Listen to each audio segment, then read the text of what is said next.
In this part of the lesson, we're going to learn about some of the key building blocks of the VBA language. There's a little bit more talking than doing in this session, but do bear with it because it's one of the more important parts of the entire training course. You don't need any particular files to start with this example, so I'm going to begin with a brand new blank workbook, and from there I'll head to the Developer tab and open the Visual Basic Editor, then insert a new module. What I'm then going to do is create a simple subroutine called How VBA Works, and it's entirely up to you whether you use underscores or not. Give myself a couple of blank lines and indent using the tab key, and then we're ready to go.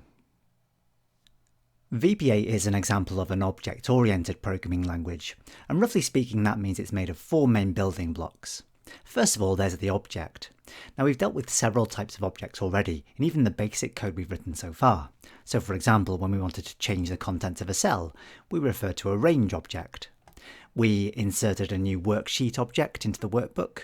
The workbook itself is an object. In the previous lesson, we drew some shapes on a worksheet, and each shape we drew was an object. Virtually every instruction you write in VBA is going to involve an object in some way. The next building block is referred to as a collection. Now, a collection is an object, and in the example code we've written so far, we've referred to the worksheets collection as an object in order to add a new one into it. But a collection is also a group of all of the objects of one particular type. So worksheets refers to all of the worksheets in a workbook. A workbooks collection refers to all of the workbooks that you currently have open.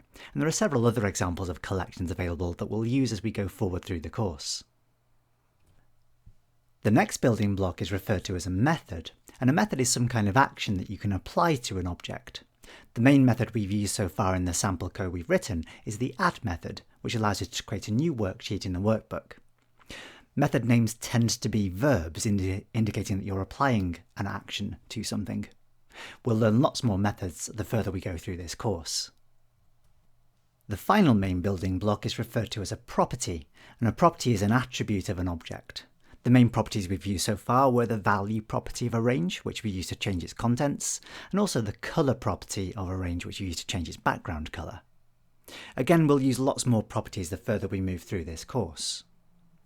VBA does contain several other types of keywords that don't fit into the four main building blocks, and we'll learn about these as we go forwards. But the most important ones to remember at this stage are object, collection, method, and property. So now let's look at how we can use those four main building blocks to make things happen in VBA. If we return to the Visual Basic Editor and the simple subroutine that we created earlier on, there are two main sentence structures you're likely to apply to make things happen in VBA. Both sentences will begin with a reference to an object, and the first thing we could do is try to apply a method to an object. So I'm going to add a quick comment, apply method to an object. The basic sentence structure that allows me to do that is going to begin by referring to the object first, followed by a full stop, and then simply the name of the method. The other type of sentence structure would allow you to modify a property of an object. So if I added another quick comment, change property of an object. The sentence structure that allows me to do that, again, begins by referring to the object, followed by a full stop, then the name of the property, and then assigning something to the property. So I'm going to say equals something. Now, of course, these are just comments, so this won't do anything if we try to run the subroutine. This is the most basic type of sentence structure. Of course, things get much more complicated than this. Often an instruction will involve several methods and properties to achieve the end result. But that's the most basic foundation level sentence structure you're likely to encounter in VBA. So now let's look at some of the examples of the object method sentence structure. We'll begin with one that we're already familiar with. We've seen it in several examples already in the course. We'll begin by referring to the worksheets object and then apply the add method to it. Just a quick reminder that if you don't want to type in the word worksheets from scratch, you can always begin a sentence by pressing Ctrl and spacebar on the keyboard and then look in the IntelliSense list to find the word you want. So here's worksheets. If I then type in a full stop, I can see the list of members of the worksheets object. Now there are two types of members, as we've already discussed. There's a method and a property. So if you want to find all the methods in this list, what you want to look for is the odd little flying green brick symbol. I'm never quite sure what it's meant to indicate, but the little flying green bricks next to an item in this list indicate that that thing is a method. The little pointy finger symbols, the fingers pointing at bits of paper, those are the properties. So in this case, what we're going to do is apply the add method, and again I can simply select that from the list and then press enter to apply the add method to the Worksheets object. Next, let's apply a method to a range object. So I'll give myself a blank line, although that's not necessary. And again, I'll press Ctrl and space at the beginning of the statement and look for the word range in the list. Once I've selected the keyword range, I can open a set of parentheses and then some double quotes and specify the exact range that I'm interested in. In this case, it's going to be range A1 to B1. I can then close the double quotes and close the parentheses, enter a full stop to see the IntelliSense, and again I'm looking for the items in this list that begin with a little flying green brick symbol. This time the name of the method is select, so if I type in the letter S, that highlights the select method, and I can press enter to apply that method to that range. The final method I'd like to apply for the moment is going to merge the selected cells together. So at the beginning of the next statement, I'm going to press Ctrl and space and look for the selection object in the IntelliSense. Now the selection object in Excel VBA is a little frustrating because if I type in a full stop, it doesn't present me with a list of members, methods and properties. This is because the selection object could be a variety of different types of things. It could be a cell, it could be a shape on a worksheet, it could be a chart or an item in a chart. And because each of those types of objects has a different list of methods and properties, the selection keyword doesn't present it with a list of any. So fortunately, I know that I can apply the merge method to a range of cells, and that's what will be the selection following this instruction. So if I type in the word merge followed in lowercase letters, and then either press enter or move the cursor to another line of code, I should see the merge keyword is capitalized. So that's a clue that at least the keyword exists in VBA's vocabulary. Not necessarily a guarantee that it does what I want, but in this case I'm pretty confident that it will. Now let's have a look at some examples of some properties. I'm just going to select the code below the comments that I made earlier referring to properties.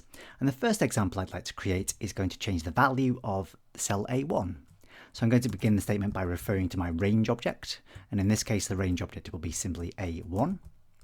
Following that, I can type in a full stop to see the IntelliSense, and this time I'm looking for a property called value. So if I start typing in the word value, properties always have this little pointy finger symbol, finger pointing at a piece of paper, or whatever that's meant to be.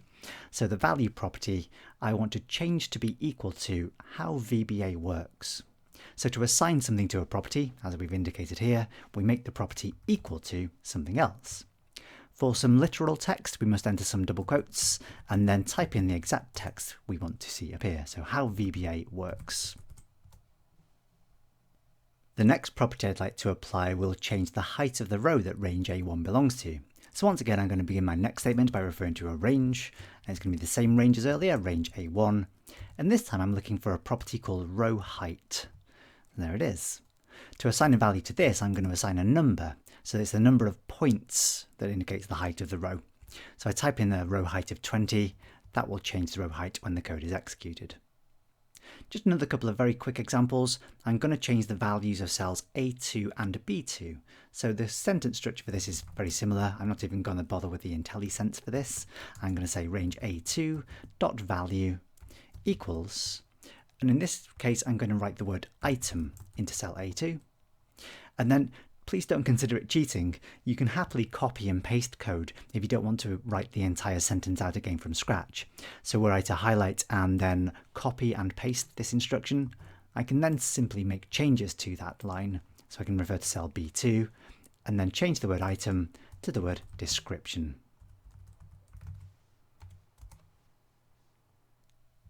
All of the instructions we've written so far involve either a single method or a single property applied to an object.